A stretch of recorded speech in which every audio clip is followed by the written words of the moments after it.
ആറ്റുനോറ്റന്നൊരിക്കൽ വാങ്ങിയ ഫോണ് ഞമ്മളെ ഫോണ് ഊറ്റം തീരുന്നതിന്റെ മുമ്പ് തന്നെ മറിഞ്ഞു വീണ് മത്തിക്കറി തട്ടി ചിന്തി ടച്ച് പോയി ചത്തതാണ് ഫോണിന്റെ മേലെ കുത്തനെ ഒരു ലൈന് വീണ്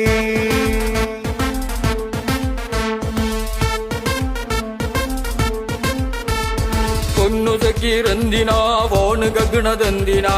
അല്ല ബാപ്പേ അടുപ്പിൽ വീണതാ മൊത്തം പൊള്ളി പോയതോണ്ട് കുറച്ച് വെള്ളം ഒഴിച്ചതാ. മുണ്ടാട്ടല്ല ഫോണിന് മുണ്ടാട്ടല്ല ഫോണിന്. എന്ത് വണ്ടനാണ് ഇതൊരു വട്ട് കേസ് തന്നെ, ഒരു സോപ്പ് പോലും തേച്ചിടാതെ കൈകിടല്ലേ മൊണ്ണെ. 90,000 പോവണമെങ്കിൽ സോപ്പ് കട്ടമാണ്ട, ഇത് 90,000 ഉറുപ്പ്യ കൊടുത്ത് വാങ്ങിയതല്ലേ മോന്റെ. അലമ്പാക്കല്ലേ ഫോണ് പടക്കാക്കല്ലേ, രണ്ടുപേരും ചേർന്ന് ഈ ഫോണൊരു പരുവാക്കല്ലേ.